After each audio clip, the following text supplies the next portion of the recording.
Hello friends, আমি মোহাম্মদ ইমরানুল হক, digital ডিজাইনের পক্ষ থেকে আপনাদের সবাইকে জানাই আন্তরিক শুভেচ্ছা এবং অভিনন্দন।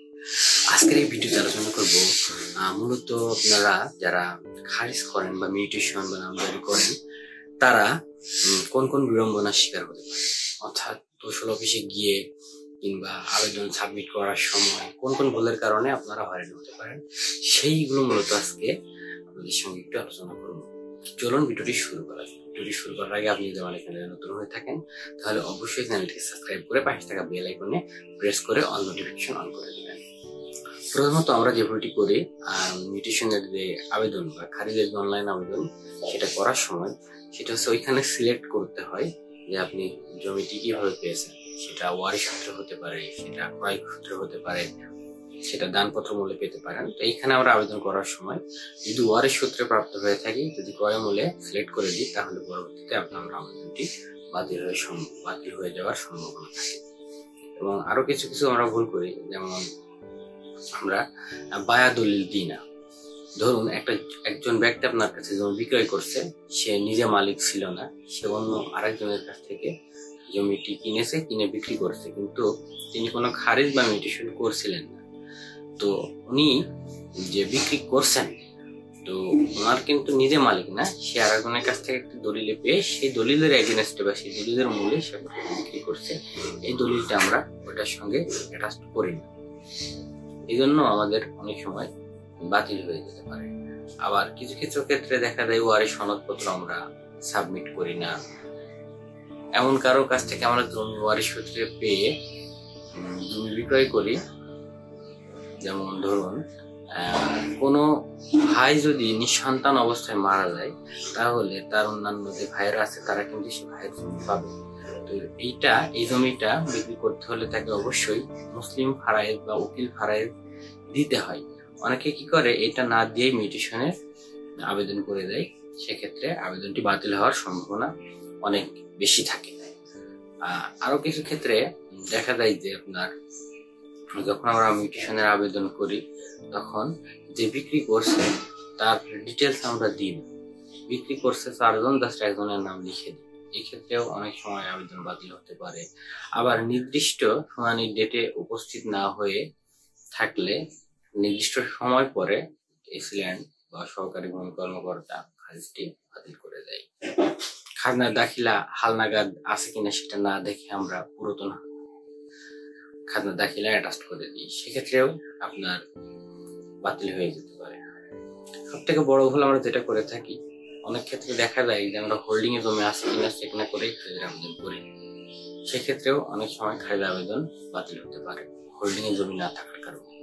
হোল্ডিং এ জমি না থাকার কারণ আসলে বিষয়টা একটু ক্লিয়ার করার দরকার। মনে করেন আপনি যার কাছ থেকে জমি কিনেছেন, সে আপনার কাছে জমি বিক্রি করেছে, পরবর্তীতে মারা গেছেন, ওনার ওয়ারিশরা জানে না যে ওনার আব্বা জমি বিক্রি করছে, কোন দাগে অনেকগুলো দাগ হইতে পারে, অনেক সম্পত্তি থাকতে পারে, কোন স্পেসিফিক সম্পত্তিটা আপনার কাছে বিক্রি করেছে 5 বছর আগে ওনার সন্তানরা জানে না। এজন্য ওনার পিতা মারা যাওয়ার পরে ওনারা আপনার সম্পত্তি সহ মিউটেশন বা খারিজ করে নেয়। যেহেতু আপনি খারিজ করেন, পরবর্তীতে আপনি যখন খারিজ করতে যাবেন তখন দেখবেন যে অলরেডি আপনার জমিটি তারা খারিজ করে নিয়েছে। এইভাবে এই সমস্ত ভুলের কারণে আপনার খারিজ আবেদন বাতিল হতে পারে।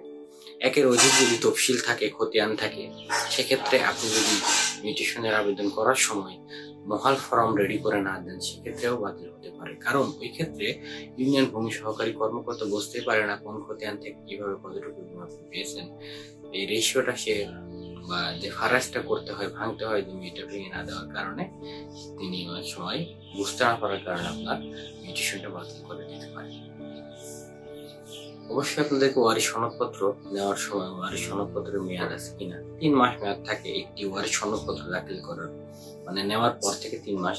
তো অবশ্যই এটা আপনাদেরকে খেয়াল রাখতে হবে যে ওয়ারিশ সনদপত্র, খাজনা দাখিলা এগুলোতে বা মুসলিম ফারায়েজ এগুলোতে কি অবস্থা, মেয়াদ কি অবস্থায় আছে, কতদিন পর্যন্ত বা কতদিন আগে নেওয়া হয়েছে, এইগুলো অবশ্যই আপনাদেরকে খেয়াল করতে হবে। কাটিস পেপারে যদি দলিল হয়ে থাকে, সেই দলিলগুলো এখন বর্তমানে গ্রান্ট করছে না, অবশ্যই তার সার্টিফাইড কপি তুলতে হবে। অরিজিনাল পর্সা না থাকলে অরিজিনাল পর্সা রেকর্ড রুম থেকে আপনাদেরকে উত্তোলন করতে হবে। এসে খারিজের ক্ষেত্রে অবশ্যই ইনফরমেশন স্লিপ দিতে হবে। ইনফরমেশন স্লিপ না দিলে পরে যদি আপনি না দেন, সেক্ষেত্রে আপনার খারিজটা বাতিল হতে পারে।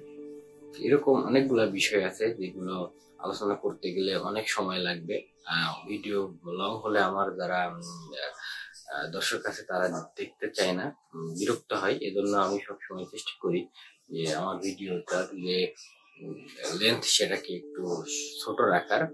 আপনাদের যদি জমি জায়গা রিলেটেড বা খারিজ সংক্রান্ত বা এনি কাইন্ডস অফ মানে প্রবলেম আর কি, জমি জায়গা রিলেটেড কোনো সমস্যা হয় অবশ্যই আপনারা আমাকে কমেন্টে জানাবেন, আমি আপনাদেরকে জানানোর চেষ্টা করব। অথবা আমার যেই ফলো দিয়ে রাখতে পারেন আমার পেজটি, আমার ফেসবুক পেজ আছে, এটা আপনারা ফলো দিয়ে রাখলে ওইখানে আপনারা মেসেজ করেন, কারণ আমি ইউটিউবের থেকে ফেসবুকে বেশি অ্যাক্টিভ থাকি। ওইখানে আপনারা যদি আমাকে মেসেজ করেন, আমার পেজটি ফলো করে মেসেজ করেন ডিজিটাল আইডিয়া নামক পেজটি, সেক্ষেত্রেও আমি আপনাদেরকে সরাসরি মেসেজে আপনাদেরকে হেল্প করতে পারবো।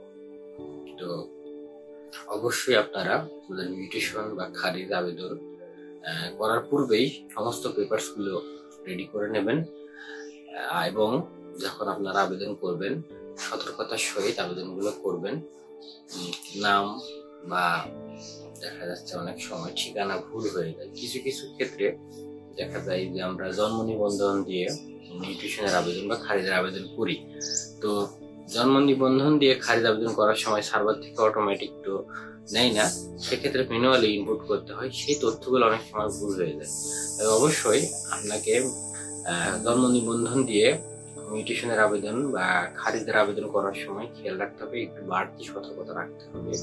এবং অবশ্যই দাগ খতিয়ান গুলো যেগুলো সার্ভার থেকে অটোমেটিক নিবে দাগ খতিয়ান, সেগুলোতে সমস্যা নাই, কিন্তু আপনি যখন ম্যানুয়ালি এন্ট্রি করবেন আপনার দাগ বা খতিয়ান, সেগুলো অবশ্যই আপনাকে অনেক সাবধানতার সঙ্গে এন্ট্রি করতে হবে। দলিল নাম্বার গুলো, দলিলের তারিখ গুলো অনলাইনে যদি আপনি সাবধানে এন্ট্রি না করেন, সেক্ষেত্রে আপনি ফাইনাল পর্চা যখন পাবেন মিউটেশন বা খারিজ হওয়ার পরে বা নামপত্র হওয়ার পরে, তখন দেখবেন যে আপনার ওই ফাইনাল পর্চাতে আপনার থেকে দাগ নাম্বার আপনার ভুল আসতে পারে, বা দলিলের তারিখ বা দলিল নাম্বারটা আপনি ভুল দিলে ভুল আসবে।